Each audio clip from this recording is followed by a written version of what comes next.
welcome to 𝗍𝗵𝗂𝗂𝗋𝗄𝑠.com, where we teach you all about gardening in the great indoors.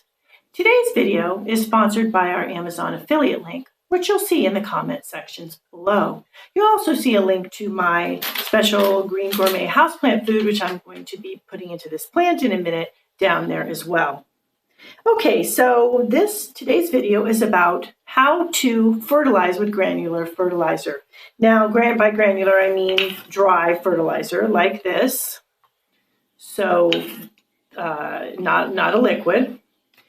And when you first plant a plant, it's easy to incorporate this into the potting soil, right? But later on, once you've got the plant planted, now what? So a lot of things will tell you, just sprinkle a little on top and then work it in a little bit with your fingers and it's all good. Well, that really is not very helpful for the plant. It's a little bit helpful. Unfortunately, it takes quite a while for the fertilizer and all of its nutrients to get into the soil. It will get into the soil eventually.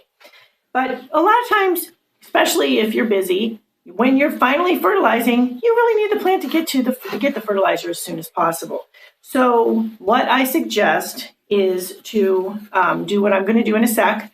And another thing to keep in mind too is a lot of fertilizers nowadays, I should say good organic fertilizers, also contain mycorrhizae.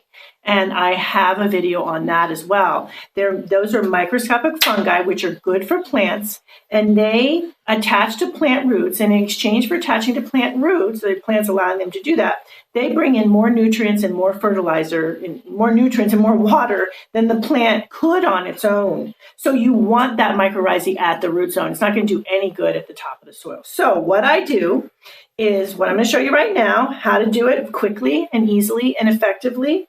This plant was in another video, and it was a rescue plant that I was reviving. So I am going to, 𝗩𝗶𝗱𝗂𝗰𝘁𝘀𝗰, it was done on 6/21. I have the label here. So what I'm going to do is it's time to fertilize. It's been a while now. So this is how I do it. Take something like a wooden dowel. It's better than a pencil. If you have a really big plant, a pencil is okay. But if it's a smaller plant, use a wooden dowel, something about this diameter. You're going to make holes in the plant just like this. You can see this. See how it's going here. So we're going to make a hole in the plant, and you're going to go down depending on the size of the pot. So for this size pot, we're going to want to go down about 1 inch to get into the root zone. Bigger plants, you're going to want to go down deeper.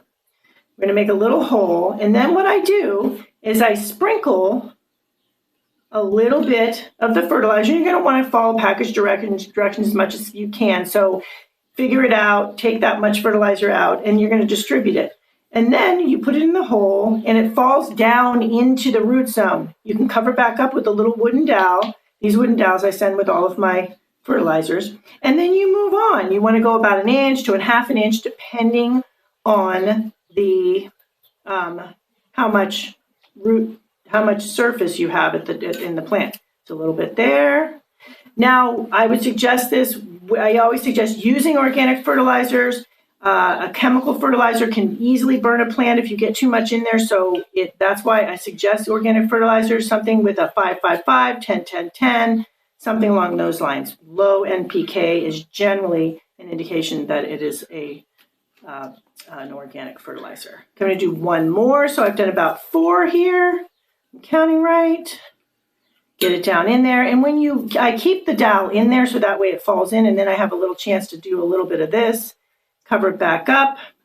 And anytime you do fertilize, don't think I mentioned this, you want to pre-water, which I did with this plant. And then once you fertilize, you want to water again to activate the fertilizer and distribute it at the soil at the root level, and that way it won't burn any roots too, just sitting on dry roots. You definitely don't want any fertilizer to sit on dry roots, whether it is chemical or organic fertilizer. Well, that is about it for this video. Oh, one thing too, since I did repot this, I'm going to indicate on the back when I fertilized and with what, so I have a good record of how, especially since this was a plant that was being revived, of what I did to revive the plant. Thank you for watching this video. Please leave any comments about any indoor gardening tutorials you'd like to see. And remember to like, comment, subscribe, and share this video.